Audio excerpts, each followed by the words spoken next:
and welcome to 3.0 TV. I am your host Ruchi Sharma, and today's special segment is about the rise of crypto adoption across the globe.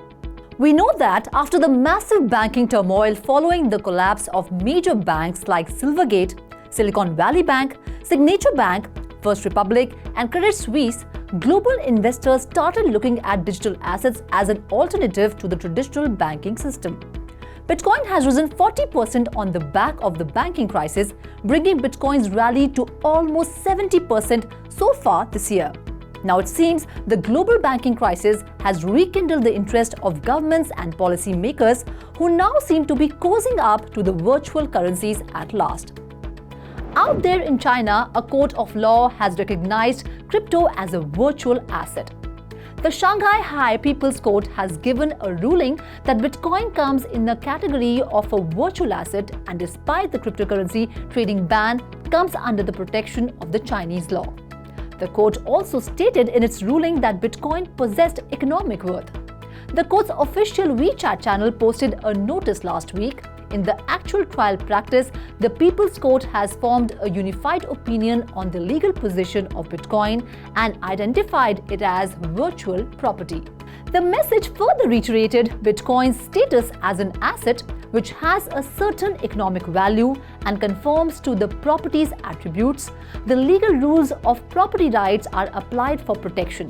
The development marks the first time a higher court has issued a favorable ruling in a Bitcoin case in China. There are positive signs on crypto adoption starting from the United States too. Bitcoin will be on the spotlight once again as Robert F. Kennedy Jr. chooses a cryptocurrency conference in Miami as the venue for his first public appearance as a US presidential candidate.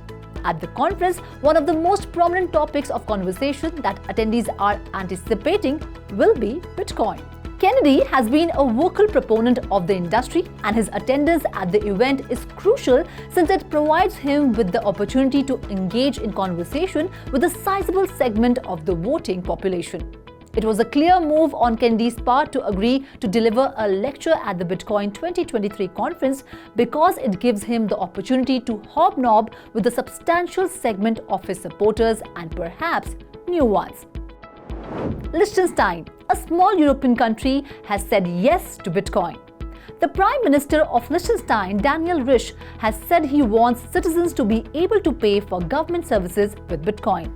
In a recent interview, Prime Minister Risch said that a Bitcoin payment option is coming. He went on to describe how the European microstate intends to accept payment for government services in Bitcoin. It will then immediately exchange them for Swiss francs, the national currency. A similar approach to Bitcoin payments has been used by the Swiss communities Zug and Lugano. There, local authorities have moved to make Bitcoin payments legal for the payment of certain taxes and public service expenses. And last but not the least, the first update is from India's northern state of Uttar Pradesh. Students in Uttar Pradesh's government schools will now learn about cryptocurrencies, drone technology, and cutting-edge advances in information technology. For Class 11 students, the Internet of Things, artificial intelligence, blockchain technology, augmented and virtual reality, 3D printing, and cloud computing have been introduced. The Uttar Pradesh Madhyamik Shiksha Parishad, based in Prayagraj, the new name of the erstwhile Allahabad, has revised the syllabus for classes 9th to 12th in accordance with the National Education Policy 2020 and posted it on its official website, according to Board Secretary Divyakant Shukla. The curriculum for computer learning taught in more than 28,000 schools of the UP board is decided by subject experts of the board and not what is prescribed by the National Council of Education Research and Training, board officials said while confirming the development. Well, that's it in today's special segment. We will meet again with more interesting updates. Till then, keep watching 3.0 TV.